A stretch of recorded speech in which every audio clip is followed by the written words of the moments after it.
The 21st of December is the winter solstice, the shortest day, and the end of the long count calendar of the ancient Mayan civilization. She'd been a goth for over 2 decades, partied hard, lived in New York, Berlin and London.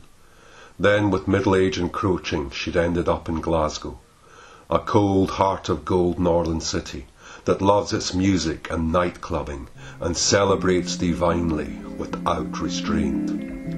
It was no place for little Jenny from Queens.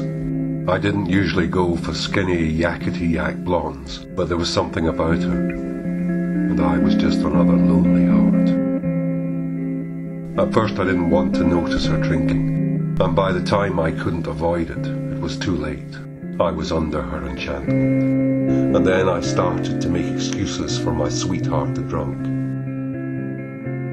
When you heard her story, you could understand why she drank. An abused childhood, a succession of violent, destructive relationships, a broken marriage.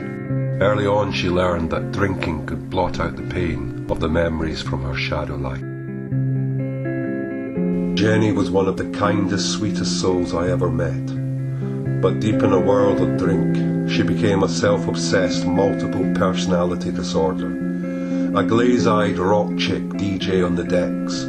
A fine purveyor of jaded routines, shuddering, shattering sobs, wailing expositions of guilt and self-loathing shame. Lost to us all, lost to life, her consciousness endlessly mind-looping in the garden of shadows with her tortured past. One moment, a fairy tale princess.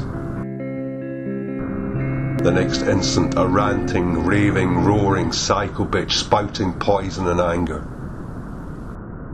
Glasgow consumes and celebrates its alcohol abusers. With an insatiable desire, panders wantonly to their addiction, sustaining and satiating defiled, damaged souls, but in the end offering no absolution from this Dionysian tango with death.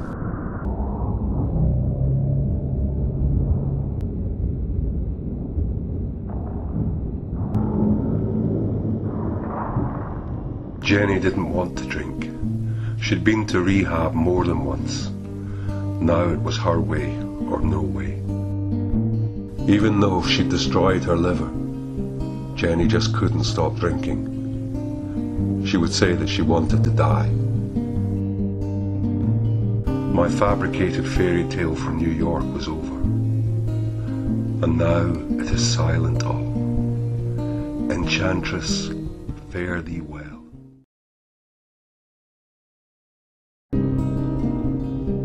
I'll never forget the day the world was supposed to end. She left on the last bus to nowhere just as the sun was setting. Part of me mourned, but mostly I felt relief. I wouldn't have to watch her die.